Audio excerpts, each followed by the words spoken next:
Ma'asyiral muslimin wal muslimat rahimakumullah. Tidak memperpanjang mukaddimah, ada 13 perkara yang harus dipahami khususnya bagi seorang istri. Jangan melakukan 13 perkara ini. Karena 13 perkara ini kalau sampai dilakukan, percaya pasti keluarganya amburadul. Ma'asyiral muslimin wal muslimat rahimani wa rahimakumullah. Yang pertama, karena sekarang sudah berbeda zamannya dengan dulu. Dulu mungkin orang tidak punya handphone, mau nelpon saja harus ke wartel. Ingat masih ke wartel antum, atau masih telepon umum pakai koin gitu kan. Kalau ada orang punya handphone jadul itu sudah orang kaya tuh, handphone besar tuh. Sekarang kalau ada handphone zaman dulu ada di zaman sekarang itu jadi koleksi itu, barang antik. Karena sekarang hampir semua orang punya, termasuk dalam rumah tangga kaum muslimin. Suami punya handphone, bahkan lebih dari satu pula handphonenya. Padahal tangannya 2, bisa 3 pula handphone tuh. Istri juga sama. Lah, ada hal-hal yang harus dipahami oleh seorang istri ataupun suami, ya terutama kepada istri. Tidak boleh seorang istri itu memeriksa HP suami, karena itu bagian daripada tajassus. Allah Subhanahu wa taala berfirman di dalam Al-Qur'anul Karim pada surah Al-Hujurat ayat 12. Ya ayyuhalladzina amanu ijtanibu katsiran minadh-dhanni inna ba'dadh-dhanni itsmun wa la tajassasu. Wahai orang-orang yang beriman, jauhilah kebanyakan berburuk sangka atau kecurigaan, karena sebagian dari kecurigaan itu sebuah dosa. Dan janganlah kamu melakukan tajassus, artinya mencari-cari rahasia keburukan orang lain.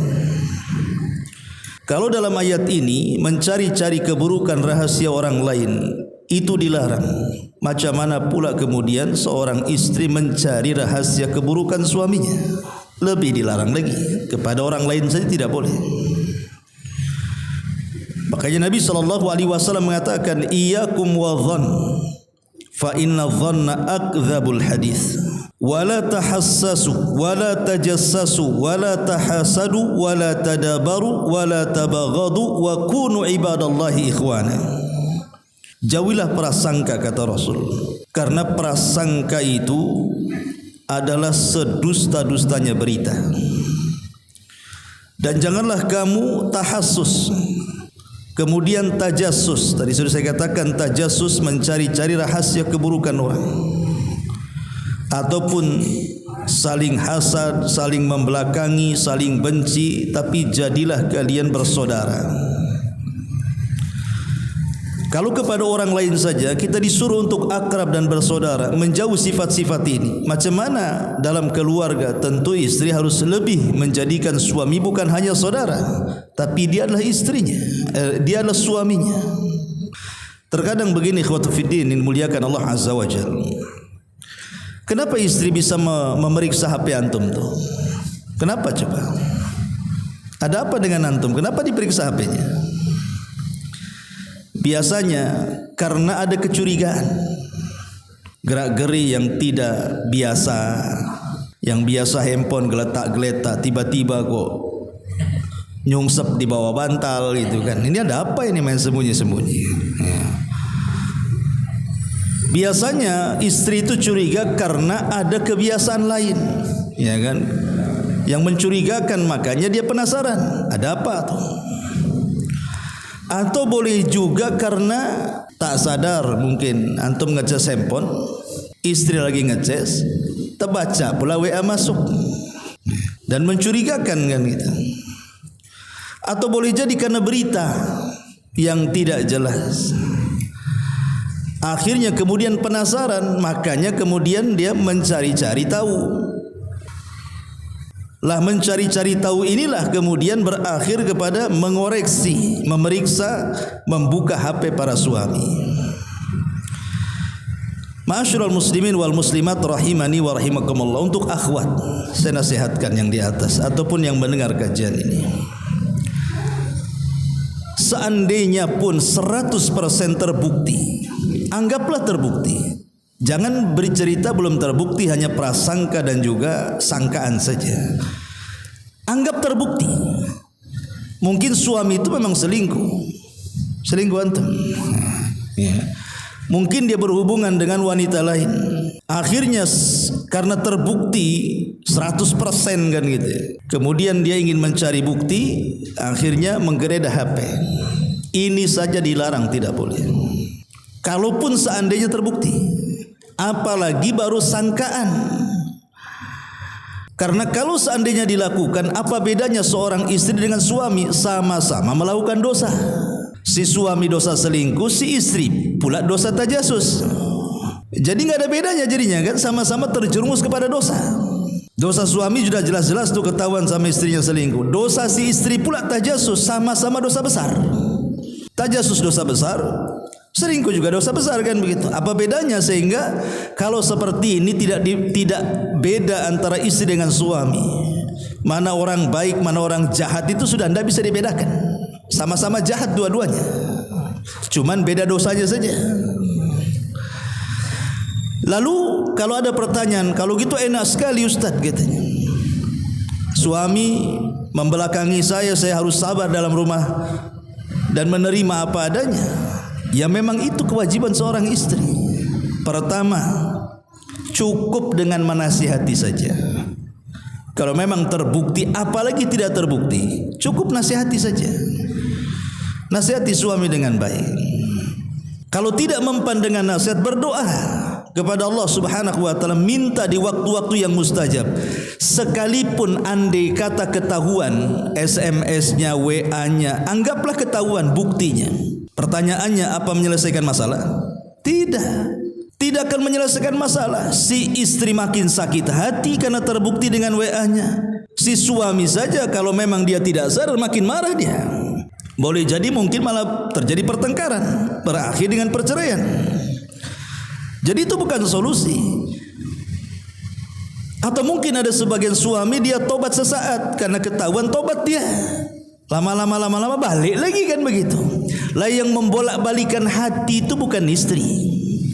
Makanya pentingnya berdoa kepada Allah Azza wa Jalla, wahai para istri, supaya hati suami itu dibolak-balikan oleh Allah. Kalau Allah yang membolak-balikan hati, tidak usah lagi meriksa handphone. Ketakutan sendiri suami itu. Kalau Allah yang membolak-balikannya, maka ambil waktu-waktu yang mustajab, di sepertiga malam, di waktu-waktu hujan, di antara adzan dan qomat, dan waktu-waktu yang mustajab lainnya. Di hari Jumat setelah asar sampai maghrib itu kan waktu mustajab tuh. Minta kepada Allah, ya Allah perbaiki suami saya, berikan hidayah suami saya, dan begitu seterusnya. Cukup nasihati, kemudian doakan dan bersabar. Karena biasanya sabar itu membawa kemenangan. Sabar.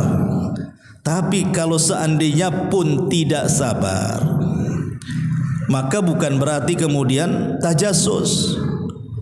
Kalau memang terbukti, tidak perlu tajasus. Anda sudah boleh meminta cerai kepada seorang suami, sudah terpenuhi syaratnya. Kalau memang tidak sabar, boleh meminta cerai kan itu. Ma'asyiral muslimin wal muslimat rahimani wa rahimakumullah. Karena tajassus itu saya katakan tadi dosa besar. Kemudian tidak ada kebaikan dalam tajassus itu. Kemudian juga menimbulkan kemurkaan suami. Kemudian menimbulkan keributan dalam rumah tangga.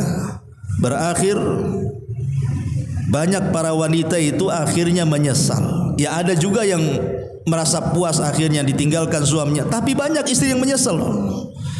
Setelah dilabrak suaminya marah kemudian dicerainya, nyesel dia jadi janda. Anak banyak. Mau kawin lagi, mikir dia kadang-kadang. Lah hal-hal yang seperti ini maka harus dipahami. Ya, ini yang pertama nih. jangan dekat-dekat handphone suami. Ini satu. Yang kedua, ya, tidak boleh mengambil harta suami tanpa izin. Tidak boleh mengambil harta suaminya tanpa izin. Oh, suami lupa naruh uang di kocek dia. Kan ada tuh kadang antum lupa tuh, 100 200 pas dicuci sama istri kan. Wah, itu ganimah tuh. Jingkrak-jingkrak istri dapat ganimah katanya kan. Itu bukan harta istri, itu harta suami. Tetap harus kasih tahu, jangan sembunyi-sembunyi. Tidak boleh, karena mengambil tanpa izin itu juga sebuah pencurian. Itu kalau suaminya baik. Ingatlah, kalau suaminya bertanggung jawab. Maksudnya kalau sudah memenuhi 5 hak yang sudah saya jelaskan pada waktu yang lalu. Suaminya sudah ngasih rumah, walaupun ngontrak jadilah kan gitu. Suaminya ngasih pakaian sehingga istrinya tidak buka aurat, sudah tertutup auratnya. Suaminya sudah ngasih makan minum, cukuplah untuk kesehatan dia. Kalau istri sakit, suaminya maulah belikan obat atau ke apotek atau diajak ke dokter, adalah perhatian dengan kesehatannya. Suaminya bertanggung jawab dengan anak-anaknya, kalau punya anak untuk nyokolahkan. Ini 5 kalau sudah diberikan oleh suami, maka kewajiban suami gugur. Enggak boleh istri mengambil hak lebih daripada yang diberikan suaminya. Kecuali kalau suaminya bakhil kikir, itu lain lagi. Kalau suami bakhil kikir, maka syariat Islam membolehkan istri mengambil tanpa izin. Nyuri-nyuri di dompet antum itu tidak apa-apa kalau antum bakhil. Karena dahulu di zaman Nabi SAW ada seorang sahabat namanya Abi Sufyan radhiyallahu an. Dulunya musuh Nabi tapi belakangan dapat hidayah. Itu punya istri namanya Hindun. Abi Sufyan itu masya Allah kaya tapi medit kikir, naudzubillah. Sehingga Hindun ini harus mencari pekerjaan untuk menghidupi anak-anaknya. Padahal suaminya sanggup ngasih makan, tapi istrinya yang cari kerja. Ya. Jadi lama-lama jenuhlah Hindun ini. Akhirnya dia selalu mengambil sebagian harta daripada Abi Sufyan tanpa sepengetahuannya. Tapi dia enggak enak, dia datang kepada Rasul bertanya dengan mengatakan, ya Rasulullah, boleh enggak saya mengambil harta dari suami saya tanpa izin karena dia suami yang pelit? Maka Nabi SAW mengatakan, khudhi min malihi bil ma'ruf ma yakfiki wa yakfi baniki. Ambillah dari harta suamimu yang mencukupi dirimu dan anak-anakmu dengan cara yang baik. Al-Hafidz Ibnu Hajar Al-Asqalani rahimahullah ta'ala mengatakan bahwa makna mengambil dengan cara baik itu maksudnya adalah ambil sesuai dengan hajat dan kebutuhannya dan tidak boleh lebih. Kalau seandainya mungkin hajat dan kebutuhan, ya mungkin 1 bulan itu cukup dengan 1 juta, ya sudah jangan lebih. Cukup dengan 1 juta, kenapa harus ngambil 10 juta? Nah, itu maksudnya boleh. Tapi kalau seandainya kemudian suaminya sudah baik, maka tidak boleh istri mengambil uang suami itu kecuali dengan izin. Walaupun nemu tadi istilahnya ya, nemu di celana gitu kan. Karena tapi kalau istri baik pasti dia kasih tahu kan. Kasih tahu tapi sudah dibelanjakan uangnya. Kan dibelanjakan kasih tahu kan gitu. Nah, ini yang parah ini. Kan gitu. Ya. Jadi balikin suami. Atau kalau ini minta, kalau dikasih ya ambil, tak dikasih ya jangan, karena hak dia sudah terpenuhi. Nah, ini sebab kalau mengambil tanpa izin suami ini bisa, ya kalau sekali 2 kali, 3 kali, 4 kali ketahuan, lama-lama marah juga suami. Seolah-olah dia tidak bertanggung jawab. Hilang marwahnya kan itu. Saya lo sudah kasih nafkah kok masih ngambil juga.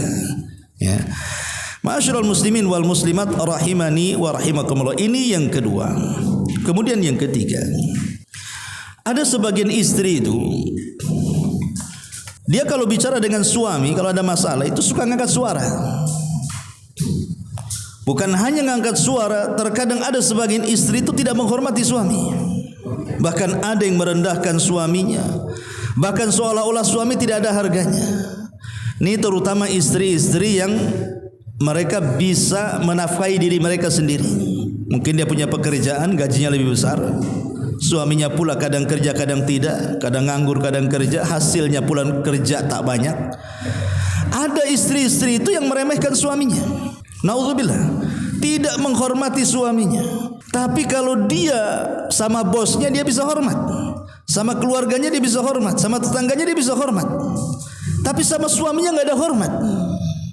Lah ini istri-istri yang seperti ini membahayakan, karena suami itu kan punya marwah. Satu hari kalau terus direndahkan, pasti dia juga tidak akan terima. Makanya kenapa Nabi SAW dengan tegas mengatakan ayyuma imra'atin matat wa zawjuha anha radin dakhalatil jannah. Wanita mana saja, kata Rasul, kalau dia meninggal dunia dan istrinya, suaminya sangat redha karena kebaikan istrinya di waktu masih hidup sama dia. Mungkin waktu hidup istrinya baik sekali sama suaminya, ketika meninggal suaminya redha, maka Nabi SAW menjanjikan wanita itu dipastikan masuk surga. Lihat bagaimana keridhaan suami menjamin seorang istri masuk surga.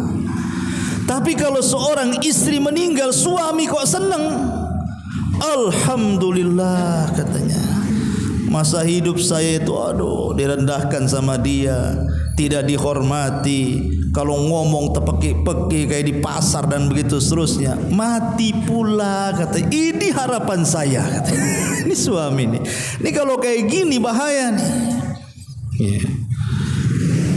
Makanya kenapa dalam hadis Muadz bin Jabal radhiyallahu an, Nabi sallallahu alaihi wasallam bersabda, la tu'dhi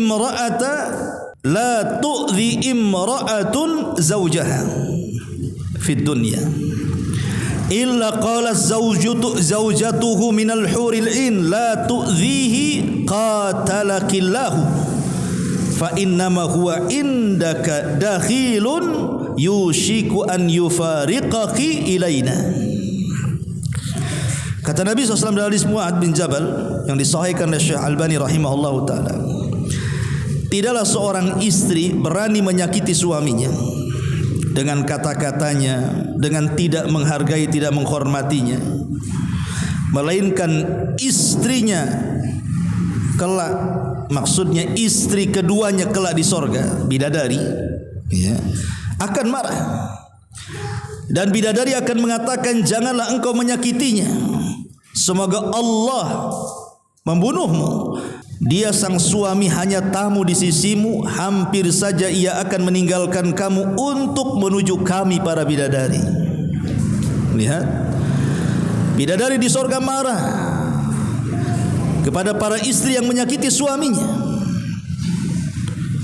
Kalau seandainya ada wanita cantik kan, antum ketika direndahkan, dihina, tiba-tiba datang pula wanita cantik ini, udah cantik, kaya, terhormat, ngomong sama istrinya, kok jangan macam-macam dengan suamimu tuh, ya, dia itu hanya sebentar, tar lagi balik ke saya. Kira-kira perasaan istri gimana tuh? Ini baru di dunia. Padahal kecantikan bidadari itu tidak ada tandingannya dengan wanita dunia. Pasti akan sakit istri itu. Makanya jangan pernah menyakiti suami, nanti engkau akan sakit. Kama tadinu tudan. Bahkan yang lebih parah lagi, ada hukuman. Nabi SAW mengatakan, ithnani la tujawizu salatuhuma ru'usahuma. Ada dua kelompok solatnya tidak mungkin melampaui kepalanya. Maknanya solatnya tidak berpahala, tidak diterima. Ya mungkin sah solatnya, tapi nggak dapat apa-apa karena tidak melampaui kepalanya, kata Rasul. Lah salah satunya Rasul mengatakan, wamra'atun asab zaujaha hatta tarji'ah. Seorang wanita yang durhaka kepada suaminya sampai dia mau bertobat dan rujuk dan minta maaf kepada suaminya. Lihat bagaimana ancaman berat ini kan. Ibadahnya ditolak oleh Allah Subhanahu wa taala. Ini yang ketiga. Yang keempat, bahwa kita tahu bahwa saya antum yang laki-laki lah, ketika menikah dengan seorang wanita itu tujuan utamanya itu kan untuk supaya kita tertundukkan pandangan dan syahwat kita. Ada pandangan yang dihalalkan dan syahwat yang disalurkan yang berpahala. Itu tujuan laki-laki menikah dengan seorang istri itu umumnya adalah untuk melampiaskan syahwatnya. Karena laki-laki itu kesenangannya cuma satu di dunia ini, perempuan. Tapi kalau istri menikahi suami, itu belum tentu masalah seks, masalah syahwat. Belum tentu, terkadang masalah-masalah dunia lainnya. Boleh jadi mungkin karena suaminya kaya, akhirnya dia bisa hidup dengan senang dengan suaminya, bisa bersenang-senang dengan pakaiannya, bisa bersenang-senang dengan tasnya, dengan perhiasannya, dengan barang-barang yang lainnya. Jadi kesenangan istri itu terbagi banyak. Tapi kalau kesenangan suami fokus satu, dia perempuan saja. Tapi kalau kesenangan istri banyak. Makanya lihat antum koleksi barang-barang istri di rumah itu. Itu kalau pakaian saja antum setengah lemari, dia 3 lemari itu. Ya kan? Antum satu sendal itu pun sudah ngangak lemnya tuh, nggak diganti-ganti. Istri bisa 3 sandal, 4 sandal, lain lagi itu sandal kondangan ini, sandal ke pengajian itu kan itu. Tas juga sama. Kalau kadang-kadang antum pakai kresek aja kemana-mana, istri nggak bisa. Koleksinya dia banyak kan, sepatu banyak, sendal banyak, tas banyak, pakaian banyak. Memang kesenangan dia beragam. Ya. Tapi kalau suami ini kesenangannya cuma satu, istri saja. Kalau saya buat analogi seperti ini, antum disuruh milih 2 perempuan, yang satu cantik sekali, miskin, ya, nggak sekolah pun, bego-bego dikit lah. Yang satu pula kaya raya, tapi orangnya jelek, hitam, gemuk, pokoknya nggak menarik. Kemudian dihadapkan ke antum, tapi dia kaya. Pilih mana antum? Pasti yang cantik. Nggak apa-apa, mau miskin, mau bego, mau terserah, kan? Tapi kalau kita balik kepada wanita, itu justru terbalik. Antum ganteng saganteng-gantengnya, hidup di ruli, banyak utang, ya kan? Satunya hitam celeng, wah pokoknya nggak tampan, tapi mobilnya, rumahnya, gajinya. Suami nggak akan milih antum walaupun cakep, nggak akan. Wah apa sih hidup sama dia kalau susah katanya. Saya bagus sama ini, kata, senang hidupnya. Itulah logika sebenarnya di sini. Artinya yang ingin saya katakan poin yang keempat ini, wahai para istri, karena tujuan suami itu cuma satu, melampiaskan seksnya dalam kehidupan rumah tangga itu, maka jangan sekali-kali malas untuk melayani dalam bab ini. Karena banyak suami yang sakit hati gara-gara bab ini. Bukan hanya suami yang sakit hati, sak malaikat-malaikat ikut melaknat. Ya. Nabi SAW sampai mengatakan dalam sebuah hadis, ya, idza da'a ar-rajulu imra'atahu ila firashihi fa'abat fabata ghadban la'anathal malaikatu hatta tusbiha. Apabila seorang laki-laki mengajak berhubungan kepada istrinya, hubungan suami istri, tiba-tiba istri menolak dengan banyak alasan, capek lah kan gitu, nggak mood lah, macam-macam alasannya, sibuk, pokoknya macam-macam alasannya, sampai suaminya dongkol, marah gitu kan. Jadi kemarahan suami ini bisa mengundang laknat. Kata Nabi SAW, maka malaikat akan diutus oleh Allah malam itu terus melaknat sampai subuh, seandainya Allah takdirkan dia mati. Berarti mati di atas laknat lah ya. Padahal tidur itu akhul maut, dia saudara kematian. Banyak kok orang tidur tidak bangun lagi. Ya, karena itu banyak orang tidur nggak bangun lagi kan. Kayak ada beberapa orang itu yang tidur nggak bangun lagi rupanya, meninggal dia. Artinya di sini bahwa harus ditakuti. Maka saya nasihatkan kepada istri, khusus bab ini layani baik-baik suami anda. Ya, yaitu juga termasuk dalam hal-hal yang bisa mengundang syahwat suami, yaitu pendukung-pendukungnya seperti penampilannya, pakaiannya, suaranya, kelembutannya, kewangiannya, dan itu masuk semua di situ. Ya suami pun malas lah kalau tengok istrinya bau bawang. Kan itu. Pakaiannya itu nggak diganti dari pagi siang sore pakai itu saja. Nggak ada hasrat lagi. Jadi buatlah suami itu, justru itulah yang menjadikan kenapa suami itu dia berhak membayar mahar karena untuk menghalalkan menggauli seorang istri.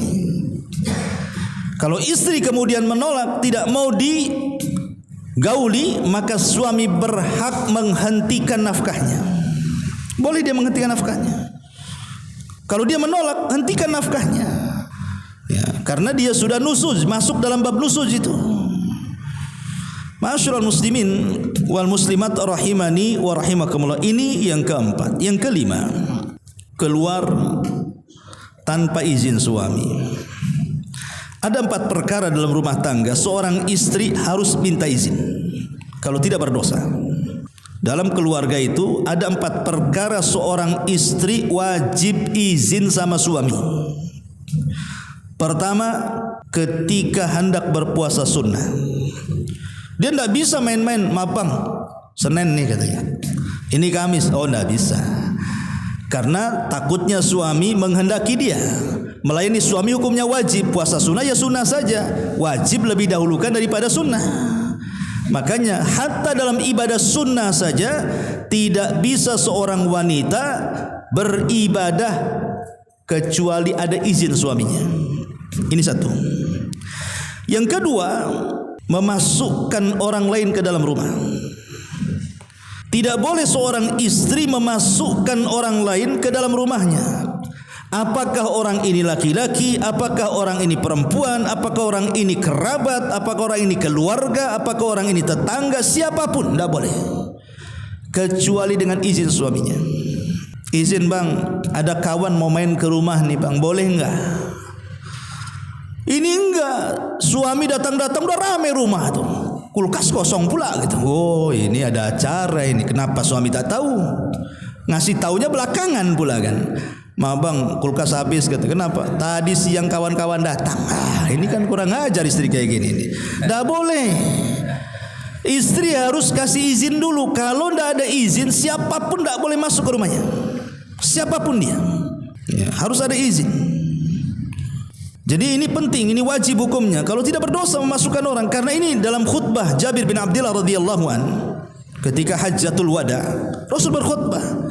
Salah satu khutbahnya adalah tidak boleh seorang wanita memasukkan ke dalam rumah wanita kepada rumah suaminya tanpa izinnya. Itu khutbah yang luar biasa, Hajjatul Wada, ya.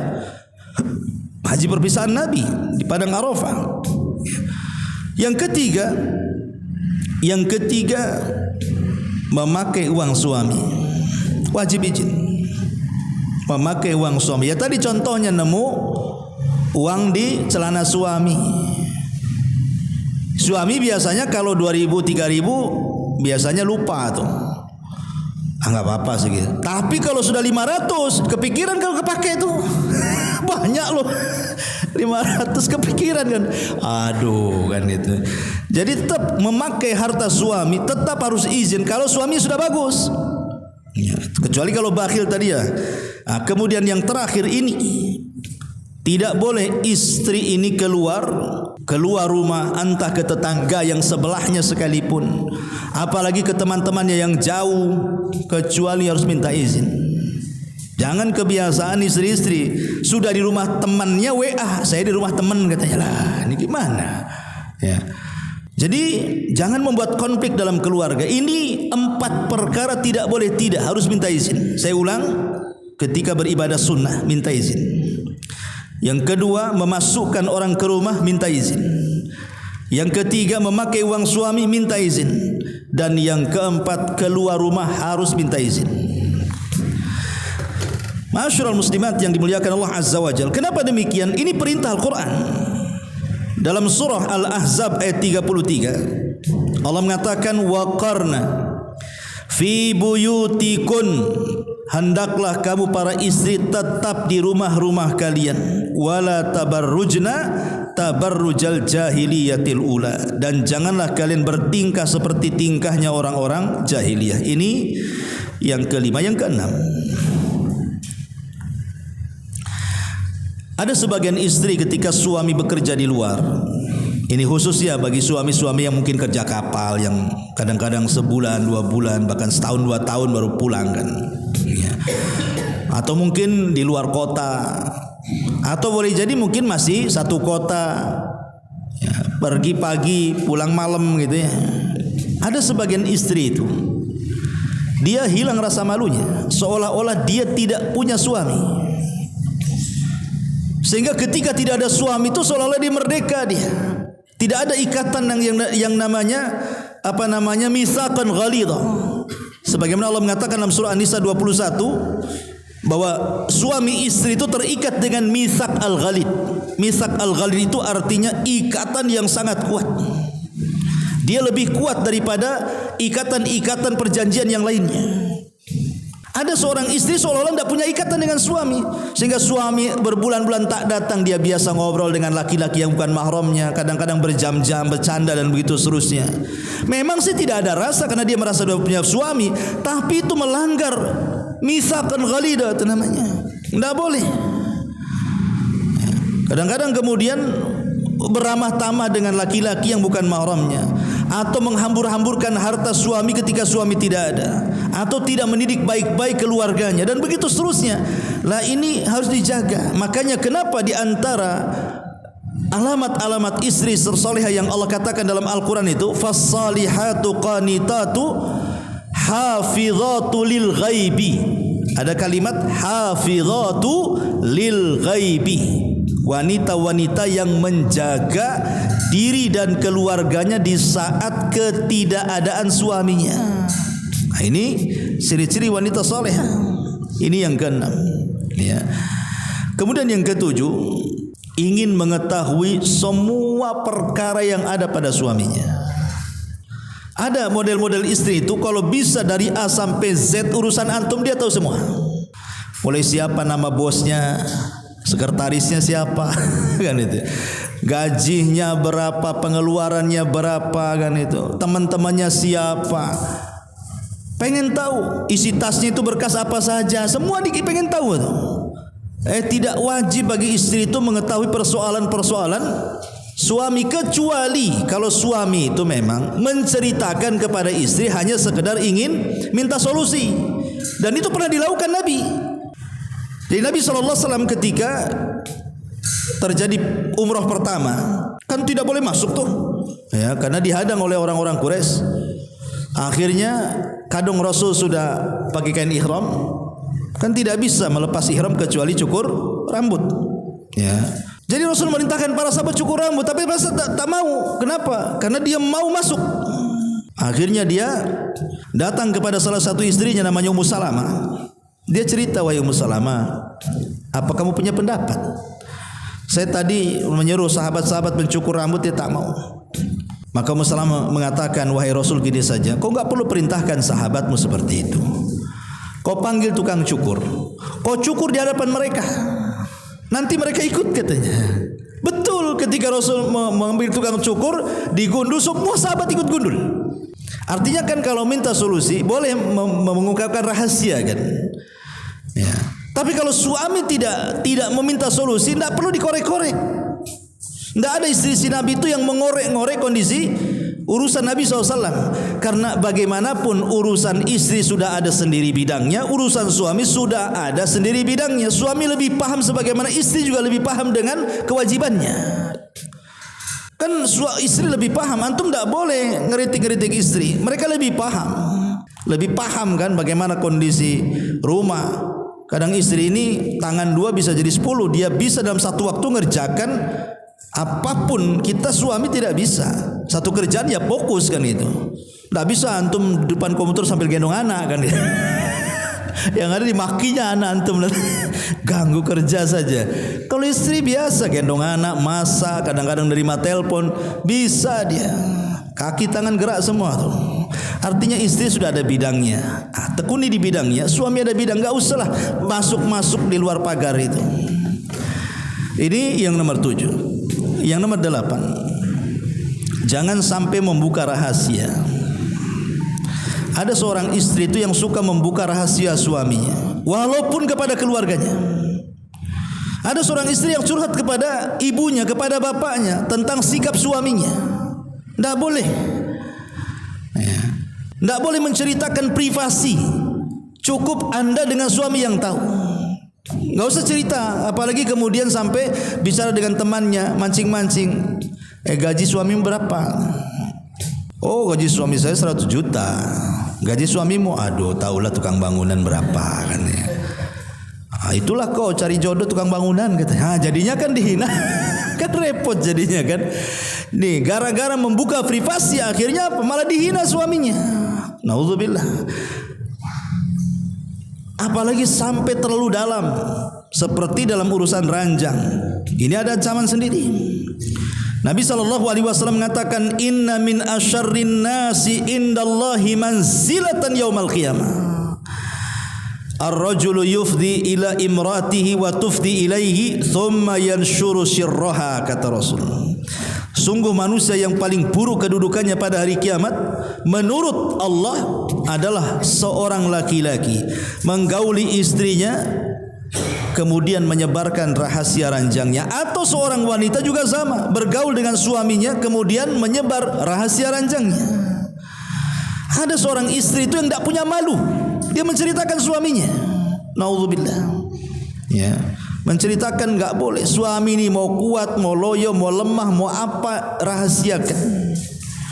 Itu urusan anda dengan suami. Tidak boleh sampai keluar, karena ini aib. Ya, dosanya besar. Bahkan dinyatakan seburuk-buruk manusia, kata Nabi. Nauzubillah. Ya. Kemudian kecuali ya kalau menceritakan dalam rangka konsultasi, ya nggak apa-apa. Pamannya suaminya impoten, ya. Kemudian pengen diperiksa ke dokter, malu, istrinya ngomong, ya nggak masalah. Ya. Kalau sampai datang ke dokter diam saja, ya dokter nggak tahu kan gitu. Apa keluhannya, diam aja. Terus ngomong nggak boleh diceritakan dok, katanya. Nabi melarang. Nah, nggak tahu dokter mau ngasih resep apa di situ. Lah kalau yang seperti ini boleh diceritakan karena ingin ngasih solusi. Contoh nih dalam kasus Aisyah radhiyallahu anha menceritakan tentang seorang laki-laki bertanya kepada Rasul tentang orang yang menggauli istrinya, tetapi belum sampai mengeluarkan sperma, hanya baru bersentuhan antara zakar dan kemaluan perempuan saja, belum masuk dan belum mengeluarkan sperma, hanya bersentuhan. Apakah kemudian wajib mandi? Ya, maka Nabi SAW mengatakan, ya wajib mandi. Nah itu kan karena solusi bertanya kan, karena dia tidak paham apakah mandi itu harus sampai mengeluarkan sperma atau tidak. Kata Rasul tidak, apabila sudah terkumpul 4 cabang, kata Rasul, 2 paha dan 2 tangan sudah terkumpul 4 cabang, kemudian sudah menempel, walaupun tidak masuk menempel, itu sudah wajib mandi. Nah ini kan orang ini bertanya kepada Rasul kan soal hubungan kan, nah itu boleh kalau memang mencari solusi, tapi kalau tidak mencari solusi ya tidak boleh. Jadi dibolehkan itu kalau mencari solusi saja. Ini yang nomor 9, yang nomor 8, yang nomor 9. Mudah untuk meminta cerai. Ada seorang istri itu tak kenapa gitu ya. Nanti masalah sedikit ceraikan aku bang katanya. Nanti masalah sedikit pulangkan aku ke orang tua katanya. Nanti ceraikan sedikit masalah sedikit kabur dia dari rumah. Entah di mana kan gitu. Jadi Nabi SAW dalam hal ini bersabda, ayyuma imra'atin sa'alat zawjaha talaqa min ghairi ba'sin fa haramun 'alaiha raihatal jannah. Wanita mana saja yang meminta cerai tanpa sebab dari suaminya, maka sorga haram padanya. Malah diharamkan sorga, diharamkan baunya sorga lagi. Kalau baunya sorga diharamkan, macam mana masuk? Padahal baunya sorga itu tercium dari jarak sekian dan sekian. Dalam riwayat itu 40 tahun perjalanan tuh. Jadi ada wanita-wanita itu yang mudah sedikit-sedikit minta diceraikan. Ya memang ada waktu-waktu Meminta cerai itu sunnah hukumnya. Contoh umpamanya, kalau seandainya si suami ini dia mungkin kurang memberikan hak-hak dan kewajibannya, dia tidak bisa memberikan nafkah, dia bisa cari uang tapi malas, akhirnya istri yang cari nafkah. Dia tidak mau mendidik anak-anaknya, tidak mau mendanai pendidikan anaknya, ibunya pula istrinya yang capek-capek, itu boleh. Karena suami sudah tidak bertanggung jawab. Bahkan ada situasi istri wajib minta cerai ketika suaminya tidak sholat sama sekali. Karena orang tidak sholat sama sekali itu kafir. Ya. Kalau seandainya dia masih tetap bersama suami yang tidak sholat, sama aja satu rumah dengan orang kafir. Jadi ada memang waktu-waktunya istri itu boleh minta cerai, tapi tidak semua permasalahan itu dikit-dikit minta cerai. Kan bisa dibincangkan, apalagi kalau suami itu memang sudah melaksanakan hak dan kewajibannya seorang suami. Lalu apa tuntutan cerai Anda atau khulu minta cerai itu? Maka seorang istri yang seperti ini akan diharamkan padanya bau sorga. Ini yang nomor 9. Yang nomor 10, meremehkan tanggung jawab. Ada seorang istri itu meremehkan tanggung jawab selaku istri.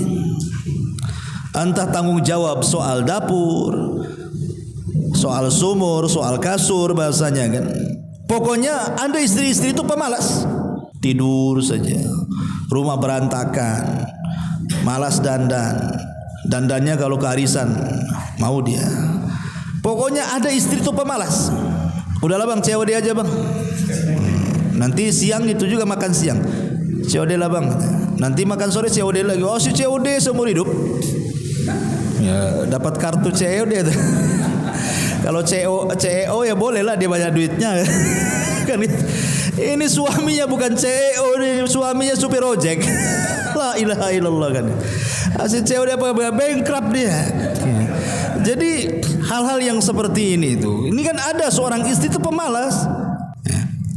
Atau mungkin pemalasnya ini karena ada hal, contoh mamanya dia bekerja di luar, sehingga hak dan tanggung jawabnya seorang istri itu kadang-kadang kurang. Lah Islam itu sebenarnya tidak melarang wanita kerja di luar, asal memenuhi syarat. Syekh Shalih Fauzan menyebutkan 3 syarat. Ya, tapi ulama yang lain menambah. Pertama, boleh seorang wanita bekerja di luar kalau memang pekerjaan yang dibutuhkan itu betul-betul pekerjaan yang memang layak untuk seorang wanita. Masyarakat membutuhkan. Tidak bisa laki-laki yang bekerja, harus perempuan. Ya. Yang kedua, bekerja di luar rumah dilakukan setelah kewajiban-kewajiban rumah tangga dilakukan. Boleh Anda keluar. Ini tidak, yang harusnya pagi itu ya nyediain sarapan suami, nyediain kopi tuh apa gitu. 5:30 udah hilang. Suami yang sibuk di dapur kan. Nah ini yang seperti ini nih yang kadang-kadang diremehkan. Boleh kerja di luar tapi kewajiban rumah selesaikan dulu. Atau yang ketiga kata Syekh Shalih Fauzan, di tempat lingkungan bekerja itu yang banyak berinteraksi antara sesama perempuan, tidak ada ikhtilat di situ. Nah, kalau 3 ini ada kata Syekh Shalih Fauzan boleh. Atau sebagian ulama menambahkan harus ada izin suami. Izin suami. Kalau suami, ngapain kamu kerja? Saya kasih makan dah cukup. Rumah sudah ada, kau makan 3 kali, baju sudah ada. Ngapain pula kerja? Ya, kalau sudah memang hak dan tanggung jawab diberikan kepada suami, apa masalahnya suami larang? Berhak melarang. Tapi kalau memang suaminya kekurangan, istri ingin membantu, tidak ada masalah. Tapi izin dulu. Boleh nggak bang, saya kerja sama tetangga umpamanya, jadi pembantu nyucikan pakaiannya. Kan dekat juga rumahnya kan. Dan kalau seandainya jauh, masafah safar, maka harus diantar suaminya. Karena harus ada mahramnya kan. Kecuali kalau mamanya wilayah Batam yang bukan safar kan, masih sekitar Batam ini kan bukan safar, bolehlah sendiri. Tapi kalau udah kerja di Tanjung Pinang, kerja di Tanjung Uban atau kerja di Bali Karimun, itu kan sudah masafah safar itu. Ya ditemanilah mahramnya, entah suaminya entah siapa. Ya. Kemudian juga harus menjaga adab-adab syar'i. pakaian-pakaian dan begitu seterusnya. Karena biasanya kalau perempuan ini kerja di luar, itu madaratnya lebih besar dibandingkan manfaatnya, terutama dalam keharmonisan rumah tangga. Betapa banyak saya contohkan. Pamannya seorang istri kerja di kantor. Ya namanya di kantor kan pasti ikhtilat kan itu ya. Entah ada kawannya, satu ruangan, entah bosnya, entah apanya di situ kan. Terkadang ada sebagian kawan-kawan sekantor itu jadikan curhat dia. Ini suami ini kadang-kadang sudah menikah 10 tahun. Di tahun ke-10 ada masalah. Akhirnya sakit hati si istri itu. Lah kebetulan di kantor itu mungkin ada teman laki-lakinya yang satu kantor curhat pula kepada dia. Akhirnya karena si kawannya ini baik memberikan solusi begini-begini, dia pikir apa? Coba kalau suami saya kayak kamu katanya. Tentu hidup saya senang. Padahal baru curhat satu kali, suaminya sudah 10 tahun sama dia. Kok bisa dia mengatakan seperti itu coba? Coba suamiku kayak kamu katanya. Kurang ajar kan. Suami udah 10 tahun, anak udah banyak kan gitu. Dia bisa muji orang laki-laki yang ngasih solusi saja. Akalnya di mana wanita kayak gini nih? Nah inilah yang terjadi. Kenapa terjadi perselingkuhan, terjadi percekcokan, perceraian? Ya karena akibat kerja di luar rumah, karena tidak mengikuti batasan-batasan syar'i tadi. Nah, seperti ini jadinya. Ya. Ma'asyiral muslimin wal muslimat rahimani wa rahimakumullah. Kemudian yang nomor 10, nomor 11. Ya. Tidak bersyukur kepada suaminya. Tidak bersyukur kepada suaminya. Nabi SAW mengatakan la yangdurullahu ila imra'atin la tashkuru li zawjiha wa hiya la tastaghni anhu.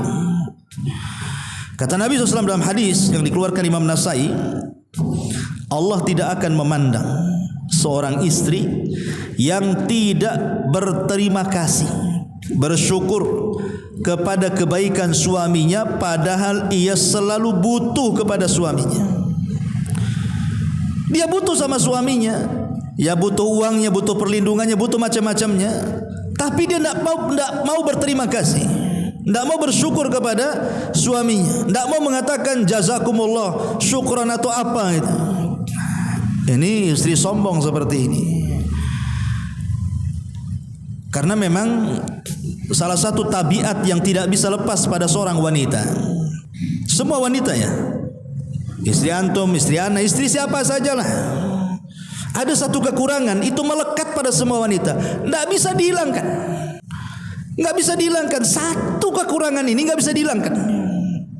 Dan kekurangan yang ada pada wanita yang tidak bisa dihilangkan pada semua wanita ini, kalau dia tidak pandai memanage, itulah kenapa Rasul mengatakan kebanyakan perempuan di neraka gara-gara satu kekurangan ini. Apa itu? Kufur kepada kebaikan suami. Kata Nabi SAW, ittala'tun nar, diperlihatkan kepadaku neraka, kata Rasul. Fa idza ra'aitu aktsarahan nisa, kebanyakan penduduknya neraka, kebanyakan penduduk neraka adalah wanita. Sahabat bertanya Rasul, apakah orang-orang yang masuk neraka dari kalangan wanita itu tidak sholat? Sholat mereka. Apa tidak puasa? Puasa mereka. Apa tidak ibadah? Ibadah. Boleh jadi di antara mereka ahli sholat malam, ahli puasa sunnah, ahli Quran, ahli zikir. Tapi kenapa mereka bisa masuk neraka? Maka Rasul mengatakan, walakinnahunna yakfurnal ashir. Kesalahannya satu, karena dia suka kufur dengan suaminya. Di situ yang disebut oleh para ulama dengan kusurul fitri namanya. Kusurul fitri itu pendeknya fitrah. Mudah emosi, kalau senang-senang sekali, kalau benci-benci sekali. Itulah perempuan. Karena perempuan itu ikut perasaan, bukan ikut akalnya. Akalnya belakangan, perasaannya dulu yang maju. Makanya setelah perasaannya maju, baru berpikir akalnya, nyesal belakangannya. Kalau laki-laki kan pakai akal dulu. Akal dulu, baru perasaan. Makanya kenapa hak talak itu dipegang laki-laki, bukan oleh perempuan. Kalau hak talak dipegang perempuan, pengadilan agama itu setiap hari berjubel tuh, minta cerai itu. Tapi kan hak talak dipegang antum kan. Makanya antum ketika menceraikan istri, walaupun emosi apapun, pasti berpikir akhirnya tak jadi ya. Udah malam tuh saya ceraikan, besoknya tak jadi. Mikir nengok anak-anak, nengok ini, nengok itu, macam-macam yang ditengok kan. Kalau istri nggak gitu. Kalau malam ini pengadilan buka, sekarang juga ke pengadilan katanya. Dia si baik malam tak buka katanya. Nah, itulah diantaranya salah satunya kusurul fitri. Kusurul fitri itu artinya pendek cara berfikirnya, membesarkan perasaannya sehingga mudah kufur. Rasul mencontohkan dalam hadis itu, macam mana bentuk kufurnya wahai Rasul?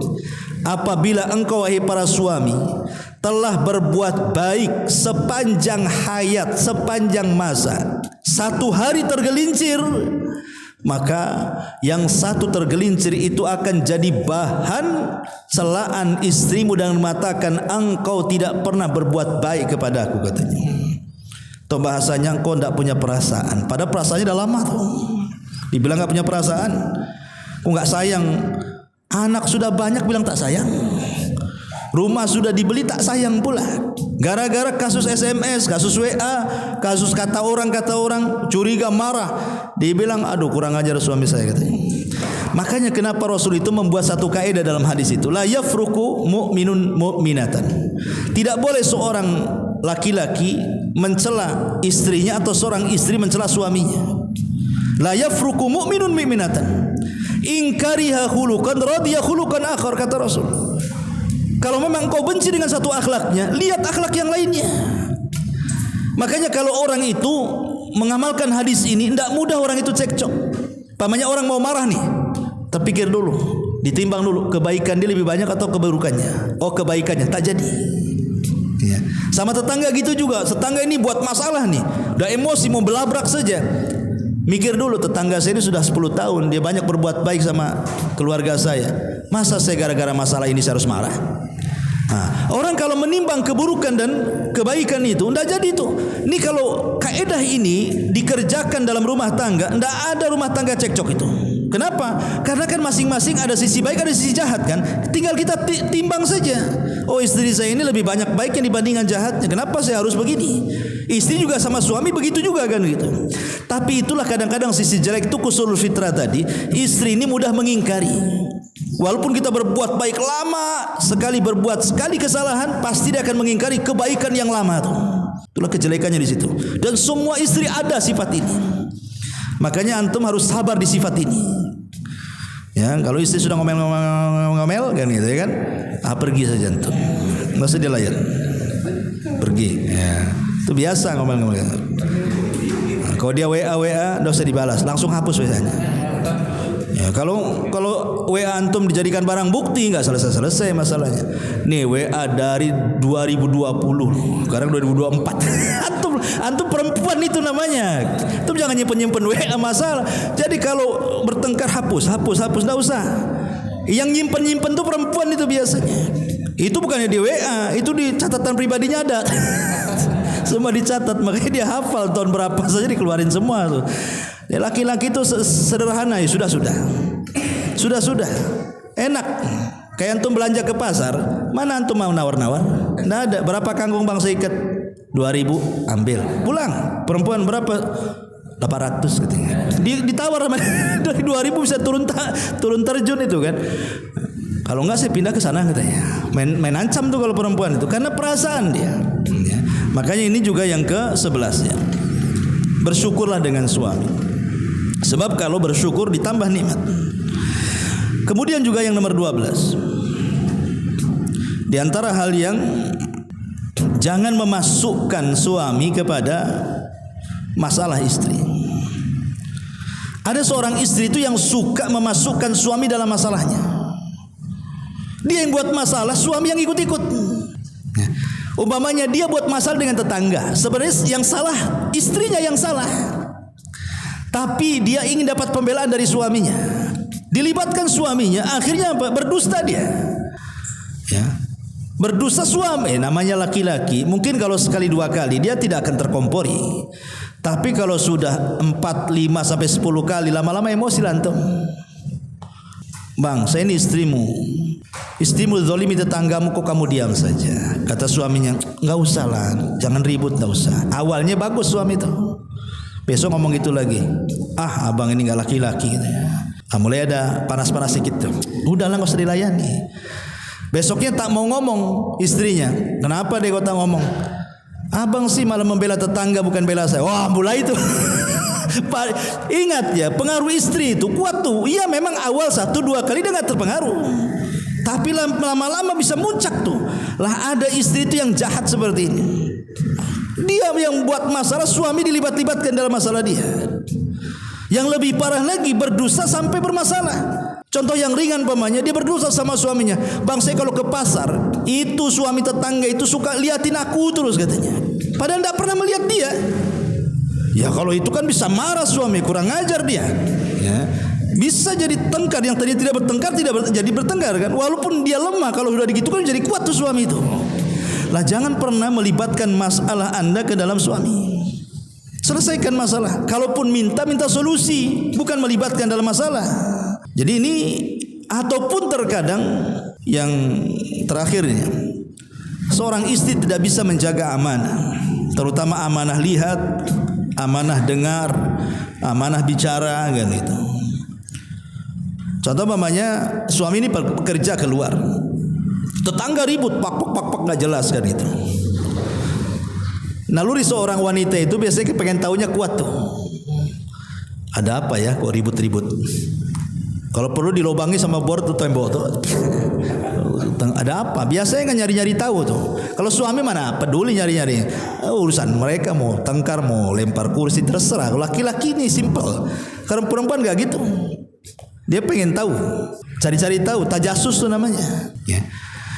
Lah seandainya seorang istri ini mendengar pembicaraan tetangga sedang bertengkar, suami nggak ada. Kemudian sore suami pulang kerja, jangan diceritakan. Jangan diceritakan. Cukup engkau yang tahu saja soal mereka. Ini enggak diceritakan, sini bang. Tadi pagi ada perang itu lebih besar daripada perang Ukraina itu. Kan itu. Apa itu tetangga sebelah begini. Akhirnya suami yang tadinya tidak punya dosa berdosa karena begibah akhirnya. Ya, itu tidak pandai menjaga dengar, ya kan?